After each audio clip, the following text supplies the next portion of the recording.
It began with a photograph. Faded, curled at the edges, black and white. Two young boys standing barefoot in the dust, arms stiff at their sides, mouths slack, eyes wrong. One looked slightly behind the camera. The other didn't seem to be looking at anything at all. Their faces matched, but not cleanly. There was something lopsided about them, something you couldn't quite name. People used to say they were born with the same soul split into uneven halves. But those who knew them better, the ones who lived in that part of Appalachia, whispered a different kind of story, one soaked in old blood and older guilt. The twins were raised by their grandfather, a man who hadn't spoken to another adult in over 20 years. His cabin sat deep in a hollow outside Hyan, Kentucky, almost unreachable by road. Locals say the land around it still feels heavy, like the trees are listening. That man, they said, was more shadow than flesh. No birth records, no marriage license, no name in the county books after 1921. But he had those boys, and he kept them from the world like two secrets he never meant to tell. What happened in that cabin from 1938 to 1954 has never been documented. No newspaper touched it.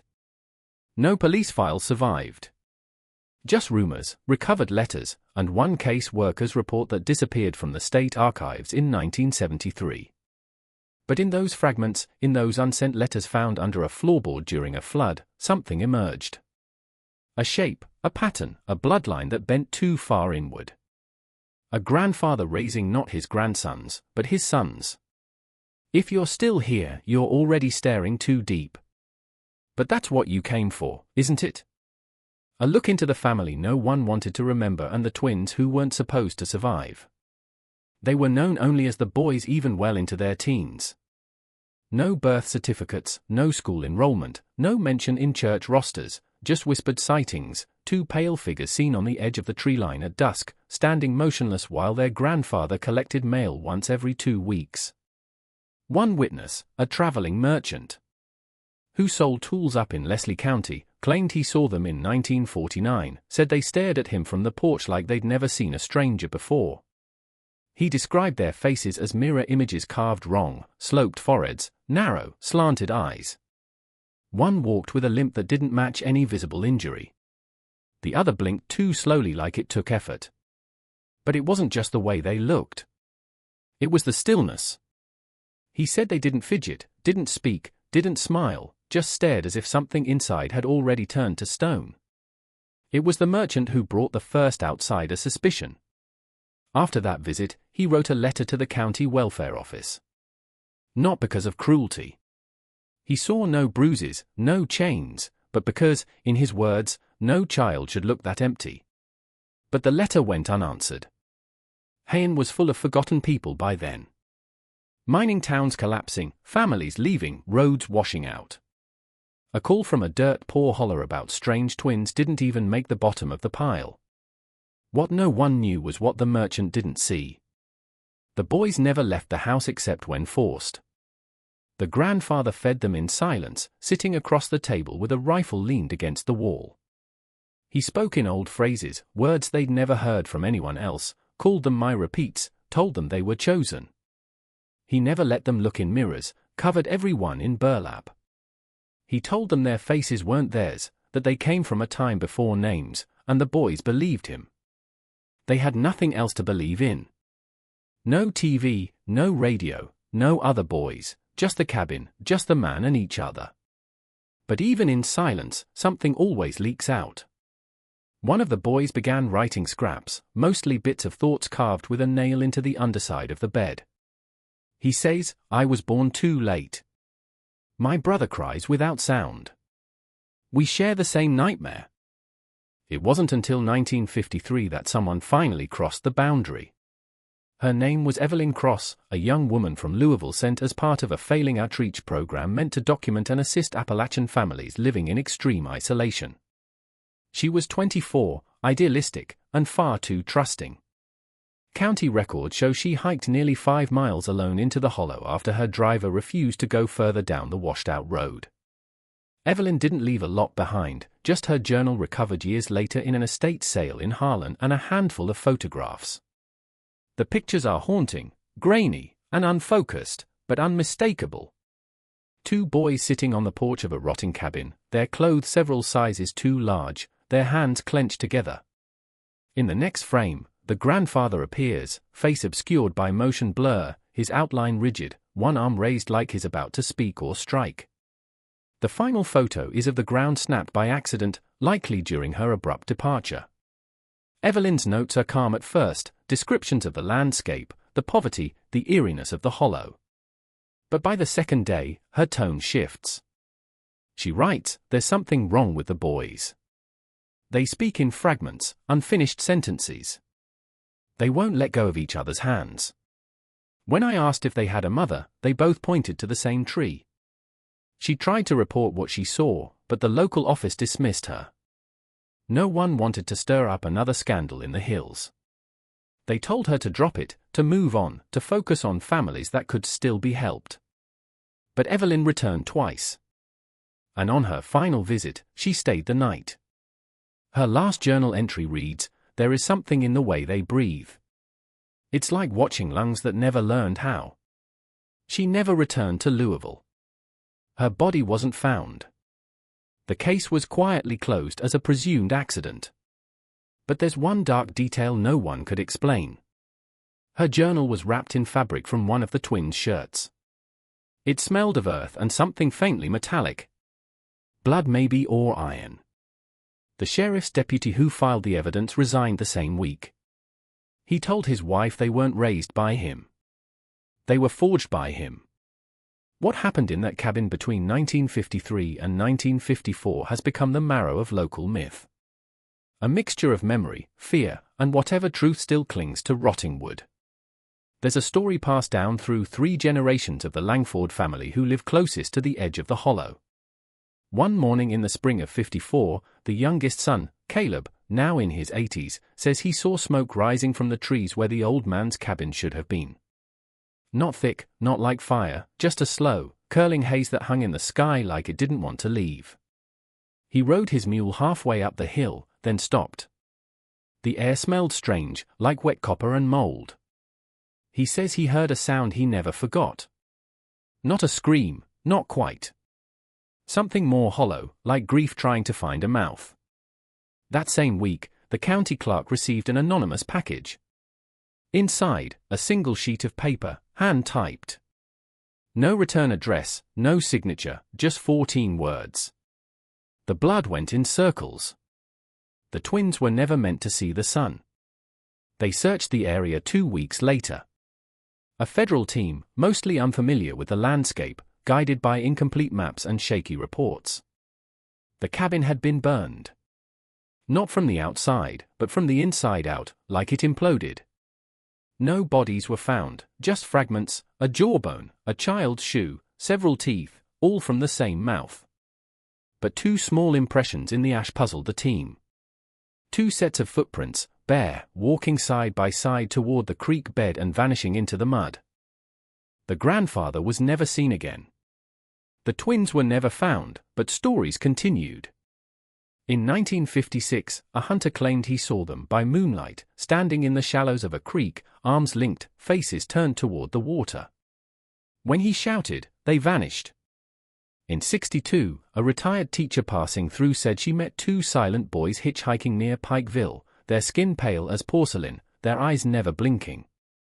She offered them a ride. One whispered, "We're going back." Each of these stories ended the same way. No proof, no names, just a memory too strange to retell without trembling. By the time the 1970s arrived, the twins had become folklore. Parents warned their children not to wander too deep into the woods after dusk, lest the mirror boys find them. Campfire tales spread through eastern Kentucky like ash on wind. Stories of children hearing whispers in the trees of 2 identical figures staring through cabin windows, unmoving even when spotted. Some thought they were ghosts. Others believed they were something worse. Not dead, not living, just left behind. But not everyone dismissed the past as myth. One man didn't. Dr. Marshall Greaves was a retired psychiatrist from Ohio who moved to the area in 1971 for quiet. Or so he said. In truth, he'd come because of Evelyn Cross. She had been his student once, and her disappearance haunted him. He believed the stories, or at least enough of them, to start digging. He rented a small home outside Heian and spent years collecting anything tied to the twins. Interviews, hospital records, police reports, handwritten testimonies from elderly neighbors. What he found disturbed him, not because it proved what happened, but because so much of it had been deliberately erased. Greaves noted something few others had seen. There were missing family records in the county's birth registries. Entire branches of one bloodline that seemed to vanish after 1912. And when he followed those names backward, they all traced to a single family, the Merriweathers. One branch had migrated into the mountains after a scandal involving inappropriate relations between siblings. By 1920, no male heirs remained. On paper, they'd vanished. But Greaves believed otherwise. He claimed that the twins were not just inbred, but the product of several generations of closed-loop reproduction. Each generation folding inward like paper, a genetic spiral into deformity, silence, and possible psychosis. The grandfather, Greaves believed, was not a guardian. He was an architect, the final bricklayer in a structure made of flesh and madness. Before he could publish his findings, Greaves disappeared. His trailer was found empty. The door wide open. On the kitchen table. All his files stacked neatly and one photograph left on top. A photo of two boys standing in a shallow creek, arms locked, heads tilted toward the camera, eyes that didn't reflect light. There's a strange weight to silence, the kind that collects over years, compounding until it feels like pressure in the soil. That's what remains of the twin story now. Not evidence, not memory, just weight. In 1992, a new road construction project outside Heian required excavation deep into the hills. Workers unearthed what they thought were animal bones. When the state anthropologist arrived, he determined they belonged to at least 3 human children, none older than 10. Skulls misshapen, teeth in irregular patterns, some fused at the jaw, no matching missing persons reports, no cause of death, no graves nearby, just buried together as if the earth itself had tried to smother the memory. One forensic assistant, who later quit the field entirely, described the skulls as too similar to be coincidence, too wrong to be twins. She noted an anomaly, a shallow carving on one of the jawbones, a faint symbol resembling an infinity loop etched post-mortem with something sharp. The file was closed as indeterminate historical remains, but the local community knew better. They didn't say it, not aloud, but you could see it in their eyes. The Langfords moved away that year. So did the Barlows, families who'd lived there for generations. When asked why, most just said, "It's time to go." But stories never die. They rot. They warp. In 2007, hikers found a crude wooden cross half buried near the creek where the twins were last seen. Tied to it with rusted wire, a children's pair of shoes, perfectly preserved, the kind worn in the 1950s, beneath them, scrolled into the wood, same blood, same soul, same end. No one claimed responsibility. A private investigator hired by a true crime podcast in 2013 traced the story of the twins through whispered interviews and unlisted death certificates. His conclusion was simple and terrifying. The family hadn't ended. It had simply gone deeper, off the grid, into the hollows, where names are traded like rumors and the past isn't dead, just breathing under floorboards. Maybe the twins never died. Maybe they weren't even twins in the way we understand. Maybe they were the last visible part of something older. A lineage hidden in plain sight, folded in on itself so many times that it created something unrecognizable. If you're still watching, you're already braver than most. Tell us in the comments what would you have done if this was your bloodline. The last known sighting was in 2019. A government drone surveying for fire risks over a remote portion of the Kentucky wilderness captured a 15-second video. The footage was dismissed by officials as inconclusive wildlife imagery. But a technician who leaked the clip before being fired insisted it showed something else. 2 figures, thin, barefoot, moving slowly through the underbrush with unnatural synchronicity. Their heads tilted the same way. Their arms swinging in unison. Even in low-resolution grayscale, there was something deeply wrong about their movement. Too precise, too mirrored, as if they weren't walking, but performing. No follow-up search was ever conducted. The footage vanished from public record 2 weeks later. But that technician didn't stop looking. In an anonymous forum post just before he disappeared, he wrote, "It's not that they survived, it's that someone wanted them to." He claimed he found evidence of mail routed through rural post offices under the Meriwether name, all sent from different addresses, none traceable to real homes, all within a 40-mile radius of that cabin's remains. And then silence. We are left with fragments, scraps of bone, photographs with hollow stares, burned journals, second-hand stories passed like infection through Appalachian bloodlines. But no final answer, no grave, no confirmed death, just the impression, heavy, persistent, that something was born in that hollow and never left. A grandfather whose records don't exist. A pair of boys who may never have been boys at all. A family tree with no branches, just a loop twisted into flesh and fed across generations like a sickness. They say the past dies if you don't speak of it. But not this one. This story clings like smoke in old wood, like fingerprints beneath peeling wallpaper. The more you try to forget it, the deeper it settles. And maybe that's the real horror.